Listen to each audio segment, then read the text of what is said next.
The clock kept ticking. You stared at the hallway, ears perked at every sound. He had returned home an hour ago, his presence filling the house like thunder in a storm, but not for you. Jungkook had walked in with his phone glued to his ear, a tablet in one hand and a tired sigh in the other. You had been waiting, not just today but every day this week, doing everything cleaning, cooking, running errands, even folding his mother's silk scarves with trembling hands after hours of being ordered around like a maid. His mother had taken full advantage of your silence, and Jungkook, he didn't know, because you didn't want to trouble him until today.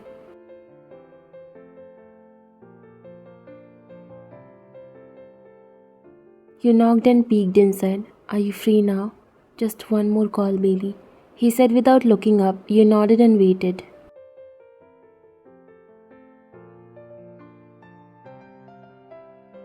When the final beep of the video call died down, you didn't wait for him to rest. You walked in, heart heavy, voice softer than usual. Jungkook, can we talk? He leaned back in the chair, loosening his tie. Can it wait? I have pending files to review. You shook your head. I have been waiting all day, for days. Please. His brows furrowed, but he gestured for you to speak, and so you did. You poured everything out, how his mother treated you, how you were made to scrub the marble floors, cook for the entire household, serve guests, clean his father's library. I cried today, you whispered. I broke down in the storeroom when no one could see me. I was tired, Jungkook. I needed you.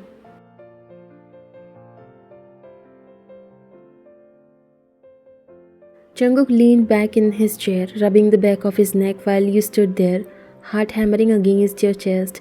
The silence in the room felt heavier than the words you had just spoken. He didn't respond right away. Instead, he reached for the tablet again, tapping something.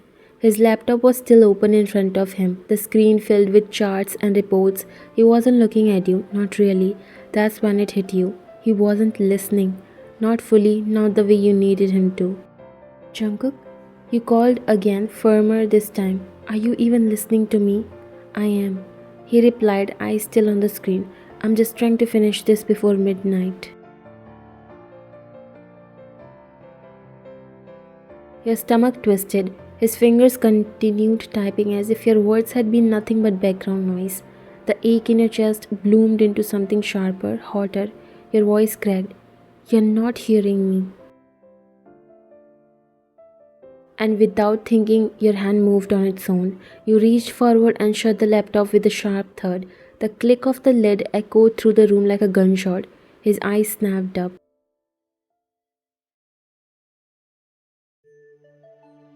He stared at you like you had just committed the worst offense imaginable. You had never done that before, interrupted him like this, crossed this line. Wyan, he said slowly, warningly, what the hell are you doing? He swallowed hard, trying not to shake. I'm asking if you're even listening, or am I just wasting my breath like always? His jaw tightened, he pushed back his chair and stood up, towering over you now, eyes narrowed.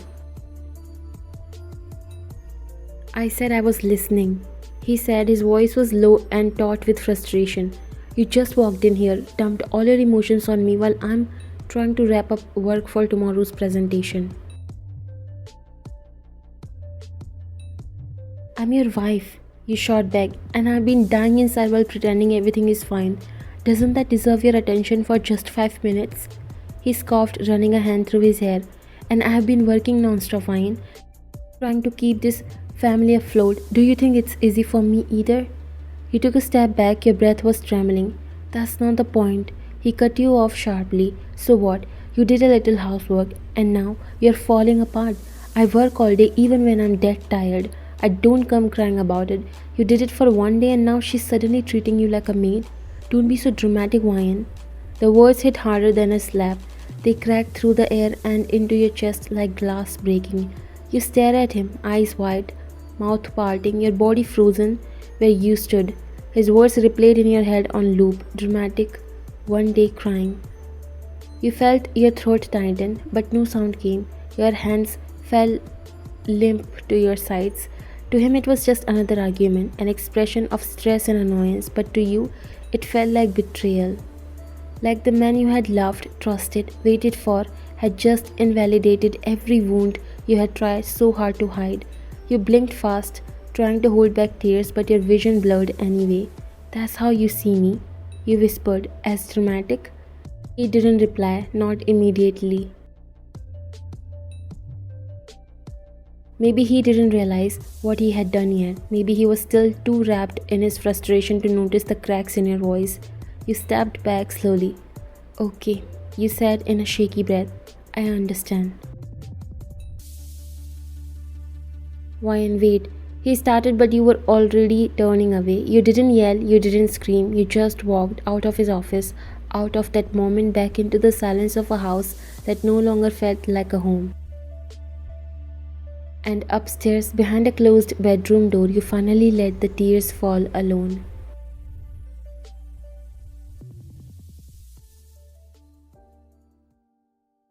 The next morning arrived with the smell of bitter coffee and silence. You woke up before the sun again, muscle memory, perhaps, but this time it wasn't for him. It wasn't to serve tea to his mother or to neatly arrange the cushions on the living room sofa. It was to avoid him. You moved through the house like a ghost. Barefoot, quiet, unseen, he came down later that morning, hair damp from a rushed shower, tie still loose around his neck, looking tired more than usual.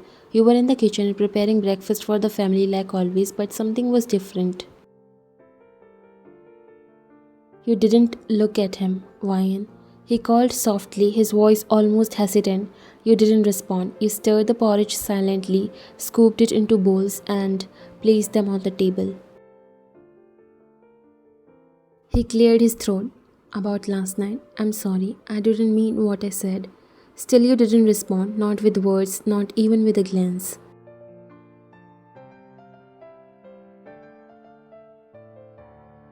You brushed past him when you carried the tray to the dining table, careful not to touch his arm. It wasn't out of spite, it was survival.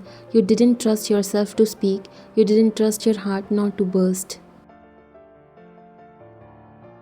His mother walked in right after, complaining about how she didn't like the scent of the fabric softener you used for the curtains. You didn't defend yourself, not anymore. What's that smell? You froze for a second, then lowered your eyes to the dish towel in your hand. The curtains? She said, her tone already laced with displeasure. Did you change the fabric softener?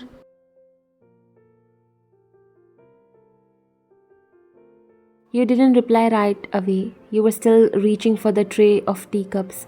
I used what was in the cabinet. You said quietly, well, it stinks. Reminds me of cheap perfume. You should have asked me first. You swallowed hard but didn't argue. You simply turned and wiped the counter again, pretending not to hear the bitter edge in her voice. Next time, she added louder this time, please don't act like you own this place. You are a daughter-in-law, not a decorator. Jungkook lost his control at that. What did you say? His mother turned to him as if nothing had happened.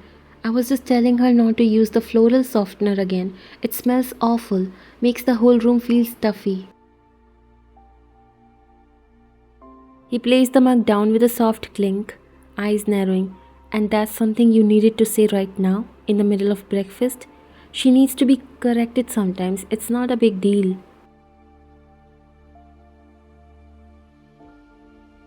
No, what's a big deal is the fact that you are standing here complaining about the smell of fabric softener when she's been up since dawn making breakfast for all of us. You kept your eyes on the spoon you were trying, heartbeat racing, but you said nothing. You didn't even breathe too loudly. His mother raised an eyebrow. Then who's supposed to wash the curtains? Me? Jungkook stepped closer. So you're saying she washes everyone's clothes in this house now? That's what this is? You're making her do the whole housework?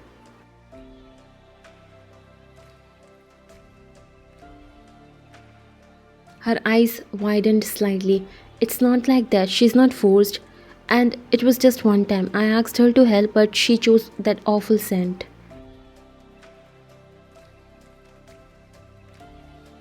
One time, he repeated, his voice grew colder.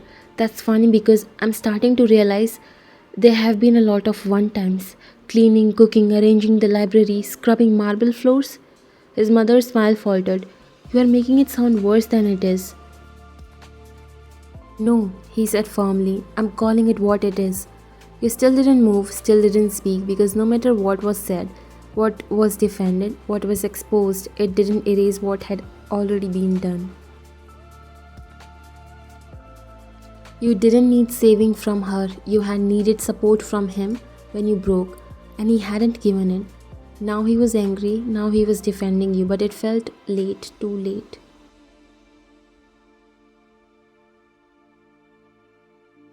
His mother huffed, crossing her arms. Why are you snapping at me? If she had a problem, she could have spoken up.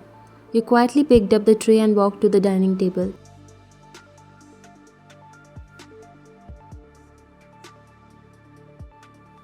Because maybe she has been so broken down by your constant criticism that she doesn't feel safe doing that anymore. Jungkook muttered, half to himself, half to the room. His mother went quiet.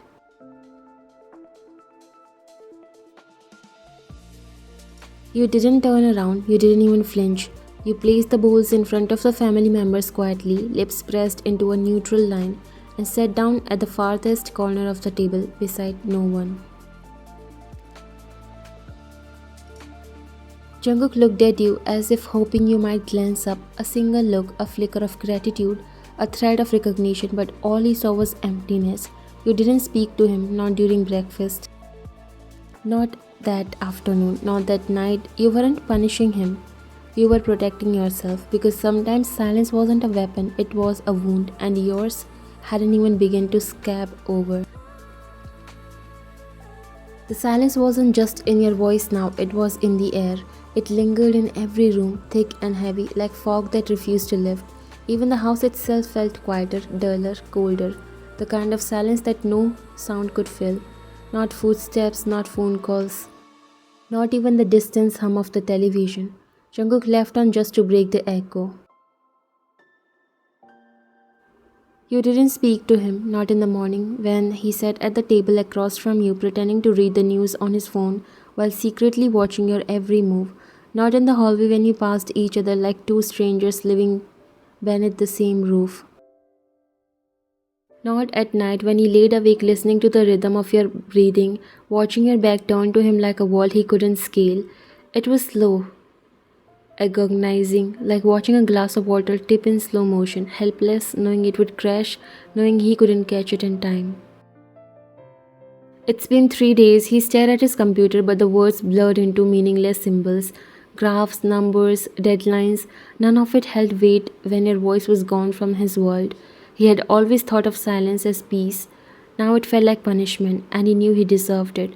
The moment he said those words, so what? You did a little work. They had felt justified in the heat of stress, but now they echoed back at him every time he blinked, so what? He whispered to himself in the office, face buried in his hands. You idiot.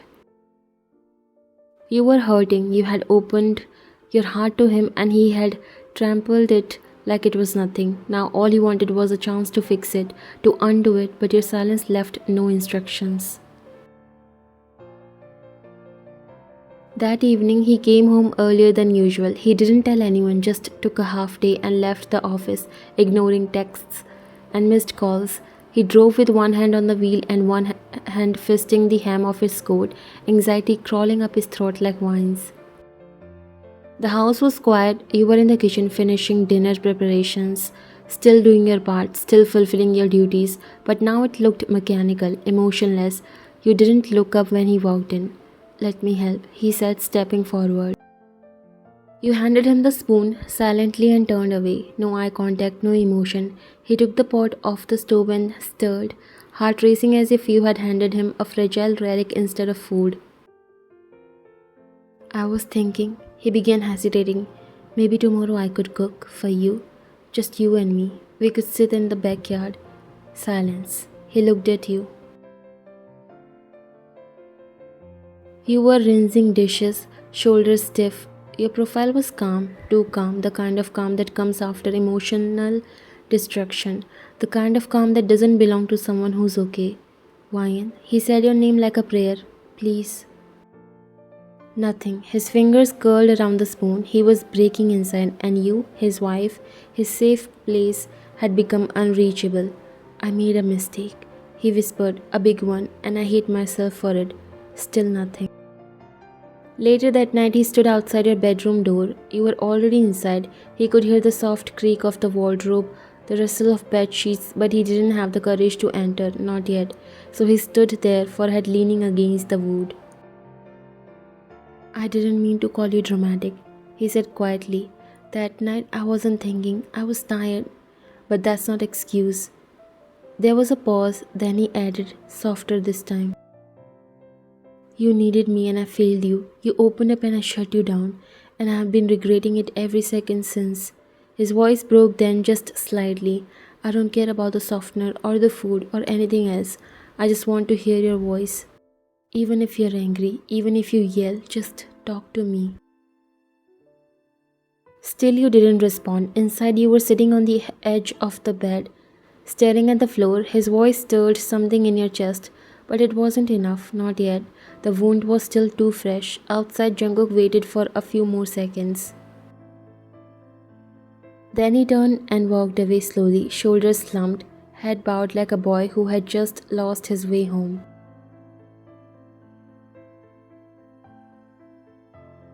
Jungkook had tried everything, soft words, notes, waiting outside your room like a lost boy begging for forgiveness. But your silence wasn't stubbornness, it was pain, and finally he understood that words alone weren't enough anymore. So he made a decision, and this time he wasn't going to whisper.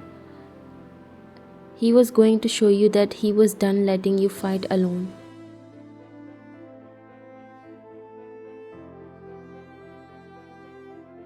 It was late Sunday afternoon when Jungkook walked into the living room, dressed in a crisp black shirt, eyes sharp with clarity, heart heavy with purpose. The living room was full, his mother was serving snacks, his father sat with the newspaper, and his older brother was glued to his phone.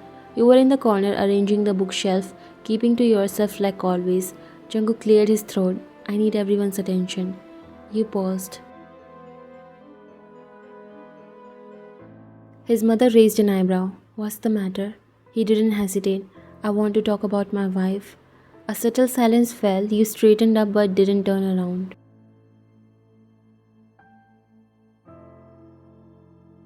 I have kept quiet for too long, Jungkook said, voice clear, unwavering. And because of that, all of you thought it was okay to treat her like she's beneath you, like she's here to serve, not to be loved. His mother's smile vanished. Jungkook? No, he cut her off. Let me finish. He looked around the room. She's my wife, the woman I chose, the woman I married because I wanted to spend my life with her. And I failed her. I let her cry in storerooms and sleep on couches while I looked away. Your family turned to look at him. He met your eyes. And for once, he didn't look down. He stood taller. I was the first one to disrespect her. And that gave everyone else the license to do the same. But I'm not making that mistake again. He turned to his mother then, eyes soft but firm. You have treated her like help, criticized everything she has done, from the way she cooks to the way she folds curtains. That ends today. If you have a problem with her, you have a problem with me. Jungkook, she never even... His mother began, clearly flustered. She didn't tell me because she was scared. Scared of bothering me. Scared I wouldn't care. And you know what? She was right. I made her feel like a burden.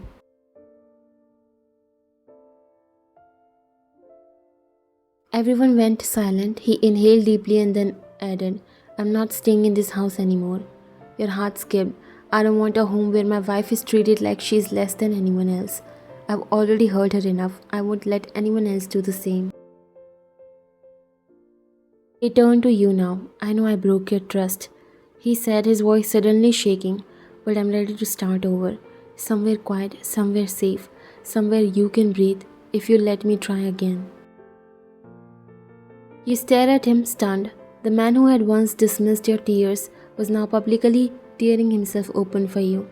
I don't expect you to forgive me right away, but I'll wait. I'll wait as long as you need me to. You blinked, your lips trembling. And the others? He looked around again. I'll explain everything. They can call me ungrateful, a disappointment, dramatic, I don't care. You are the only home I want to protect now. The silence was different now. He wasn't just saying sorry, he was doing something about it.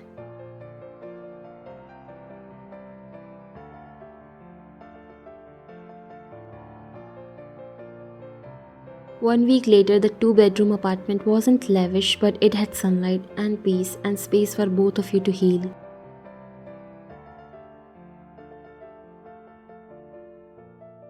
Jungkook did everything himself at first, burned the rice, oversalted the curry, vacuumed the curtains when he was supposed to wash them. But you let him. You watched from the kitchen doorway as he tried again and again, never once complaining. One evening you handed him the correct spice jar when he reached for the wrong one. Your fingers brushed, he looked at you, you didn't pull away. That night, he left a note on your pillow. I don't want you to pretend everything is fine. I just want you to be real with me, even if that means crying in front of me, especially then.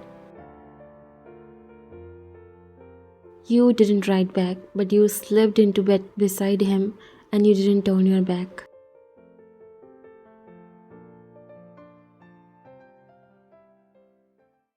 Weeks later, on a quiet Sunday morning, Jungkook found you watering the plants on the balcony. The sunlight hit your face just right. Your smile was small, but it was there. He stepped behind you, wrapping his arms around your waist. I missed this. He whispered into your hair. You leaned back into his chest. I did too. I'm sorry it took me so long to grow up.